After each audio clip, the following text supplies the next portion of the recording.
मुंडेंचं राजकीय नेतृत्व बीड जिल्ह्यावरचं संपत चाललंय का? या दोन प्रश्नावरती आपण चर्चा करण्यासाठी हा व्हिडिओ बनवत आहोत। मुळात गोपीनाथ मुंडे यांनी बहुजन समाजाचं आणि ओबीसींचं नेतृत्व मराठवाड्यामध्ये आणि महाराष्ट्रामध्ये केलं। बीड जिल्हा हा नेहमीच मुंडे साहेबांना मानणारा जिल्हा म्हणून समजला जातो। फक्त त्यांच्या वंजारी समाजाचाच नाही तर सर्वच अगदी मराठा, दलित, मुस्लिम सर्वच समाजाचा पाठिंबा आणि प्रेम मिळवणारं नेतृत्व म्हणून मुंडे साहेबांकडे पाहिलं जायचं। परंतु काळ उलटत गेला। राजकारणामध्ये कोणीही कायमचा टिकत नसतो किंवा कोणी कायमचा संपत नसतो असं म्हणतात ते काही खोटं नाही। अनेक शकलं पडली, अनेक संस्थानं त्या ठिकाणी नवीन उभा राहिली आणि बीड जिल्ह्याचं 2024चं राजकारण आपण जर का बघितलं तर हे राजकारण आत्ताचं राजकारण हे भविष्याची दिशा ठरवणारं राजकारण आहे। मुंडेंच्या अस्तित्वाचा प्रश्न निर्माण करणारं राजकारण आहे। सद्यस्थितीला लोकसभा निवडणुकीमध्ये पंकजा मुंडे यांना भारतीय जनता पार्टीतर्फे तिकीट देण्यात आलं। गेले 5 वर्ष झालं त्यांना कोणत्याही प्रकारची संधी राजकारणामध्ये मिळत नव्हती, त्यामुळे त्या अत्यंत नाराज होत्या। परंतु त्यांची नाराजी काढण्याचा प्रयत्न केला आणि थेट त्यांना लोकसभेची इलेक्शनची उमेदवारी दिली। परंतु मराठा आंदोलन आणि मनोज जरांगे पाटील यांच्या आरक्षणाच्या प्रश्नाचा इतका खोल परिणाम मराठवाड्यामध्ये झाला की प्रत्येक लोकसभा मतदारसंघामध्ये मराठा मतदार एक गट्टा त्या ठिकाणी एकत्रित आला आणि त्या मताचा इतका जोरात फटका त्या ठिकाणी बसला की पंकजा मुंडे यांना लोकसभेच्या निवडणुकीमध्ये पराभव पत्करण्यात आला।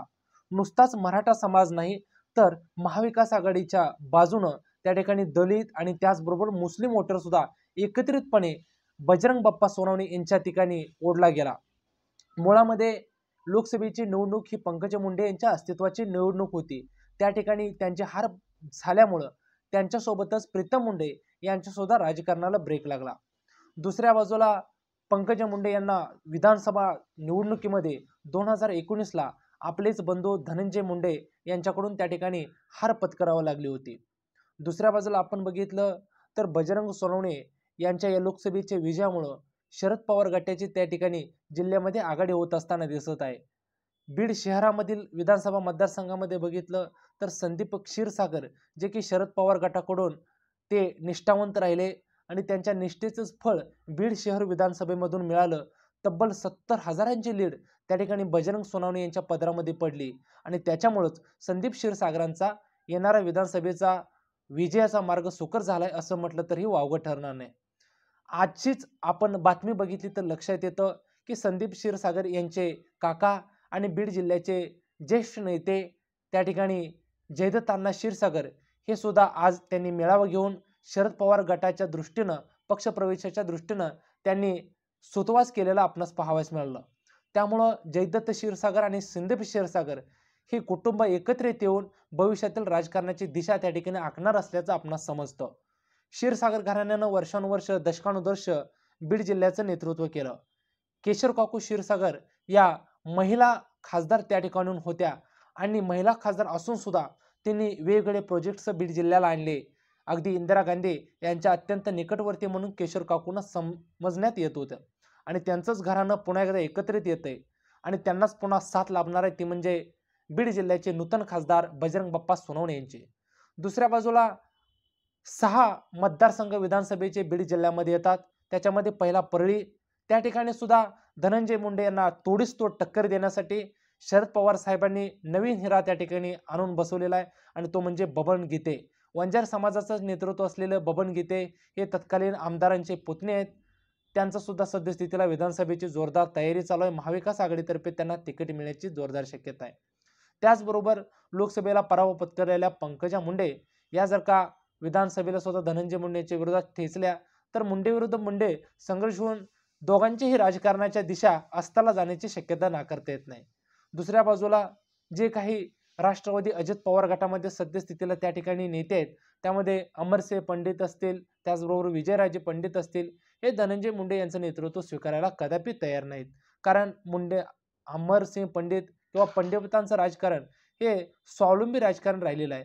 मराठा समाजाचे राजकारणी नेते म्हणून त्यांना ओळखण्यात येतं। शरद पवार असतील, अजित पवार असतील यांच्याशी त्यांचे वैयक्तिक त्याचबरोबर पारिवारिक संबंध राहिलेले आहेत आणि पंडितांचं राजकारण हे कोणाच्याही जीवावरती राहिलेलं नाही, स्वयं आधारित त्यांचं राजकारण राहिलेलं आहे। त्यामुळे तेही कधीच मुंडेंचं नेतृत्व मान्य करणार नाहीत। दुसऱ्या बाजूला माजलगावचे सोळंके हे सुद्धा ज्येष्ठ राष्ट्रवादीचे अजित पवार गटाचे नेते आहेत. 2019ला त्यांना मंत्रिपदाची हुलकावणी मिळाली आणि त्या ठिकाणी धनंजय मुंडे मंत्रिपदाच्या शर्यतीमध्ये अग्रेसर राहिले असले तरी माजलगावचे सोळंके यांचं राजकारण हे स्ट्रॉंग राहिलेलं आहे, मजबूत राहिलेलं आहे. स्वतःची साखर कारखानदारी त्यांची असल्यामुळं, शिक्षण संस्था असल्यामुळं आणि मराठा समाजाचा लीडर असल्यामुळं ते कदापि मुंडेंचं राजकारण किंवा मुंडेंचं नेतृत्व मान्य करणार नाही.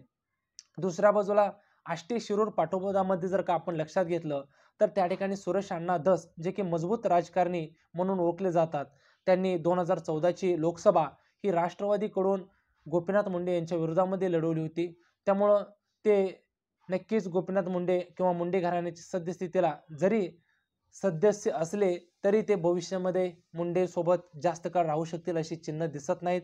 कारण 2024ची विधानसभा निवडणूक येते, त्या ठिकाणी स्टँडिंग आमदार म्हणून बाळासाहेब आजबेत जर का राष्ट्रवादी अजित पवार गटाने आग्रह धरला तर त्या ठिकाणी सीट त्यांना सोडली जाऊ शकते. त्यामुळे त्या ठिकाणी सुरेशांना कदाचित शरद पवार गटात जाऊन सुद्धा त्या ठिकाणी उमेदवार मिळवतील. जर का अशा पद्धतीचं सध्याचं राजकारण असलं तर दुसऱ्या बाजूला केजमध्ये मुंदडा जे की पंकजा मुंडे यांच्या नेतृत्वावरती विश्वास ठेवून ती विधानसभेला त्यांनी भाजपमधून निवडणूक लढवली होती. परंतु सद्यस्थितीला त्या ठिकाणी सुद्धा सोपं राहिलेलं नाही. कारण केजचेच रहिवासी असलेले, केजचेच पुत्र असलेले बजरंग बाप्पा सोनवणे सद्यस्थितीला खासदार आहेत आणि त्या ठिकाणाहून माजी आमदार त्या ठिकाणी पृथ्वीराज साठे पुन्हा एकदा मैदानात उतरतील आणि सद्यस्थितीला बजरंग सोनवणे आपली सर्व शक्ती पणाला लावून त्या ठिकाणी साठेंना निवडून आणण्याचा प्रामाणिक प्रयत्न करतील. आणि त्यामुळं सद्यस्थितीचं हे सर्व राजकारण बघितलं, सद्यस्थितीचे विविध पक्ष बघितले तर नक्कीच सद्यस्थितीला क्षीरसागर घराणं एकत्र येत असल्याचं पाहायला मिळतं. दुसऱ्या बाजूला बजरंग बाप्पा सोनवणे खासदारपदी निवड झाल्यामुळं नक्कीच शतपटीनं ताकद सद्यस्थितीला शरद पवार गटाची वाढलेली आहे. त्याचबरोबर मुंडेंचं नेतृत्व मान्य नसलेली परंतु घुसमटीनं किंबहुना काही टेक्निकल गोष्टीमुळं पक्षामध्ये अडून असलेली अजित पवार गटातील काही मंडळी, त्याचबरोबर सुरेश अण्णा धस किंवा सद्यस्थितीला भीमराव धोंडे सुद्धा त्या ठिकाणी येणाऱ्या काळामध्ये आपलं राजकारण कशा पद्धतीनं चालवतील हे पाहणं खऱ्या अर्थानं प्रश्नाचं ठरणार आहे. परंतु एक नक्की की ज्या काळी एकेकाळी मुंडे घराण्यांचं जिल्हाभरावरती वर्चस्व असायचं, जिल्ह्याभरावरती नेतृत्व मुंडे समर्थक दाखवायचे, मुंडे दाखवायचे, मुंडे परिवारानं अनेक वर्ष जिल्ह्यावरती नेतृत्व केलं, जिल्ह्यावरती राज्य केलं. परंतु सद्यस्थितीला पुलाकरून बरेच पाणी होऊन गेलेलं आहे. पराभव मागून पराभव आणि त्याचबरोबर मराठा समाजाची एकी असल्यामुळं मुंडे घराण्याचा अस्तित्वाचा प्रश्न आहे. भविष्यामध्ये येणारी परळी विधानसभा जरी राखली तरी मुंडे घराण्यासाठी तोलामोलाचं ठरणार आहे. परंतु जिल्ह्यावरती नेतृत्व गाजवणं मुंडेंचा सद्यस्थितीचा भविष्यामध्ये गाजवतील अशा पद्धतीची शक्यता दिसत नाही. एवढंच नक्की.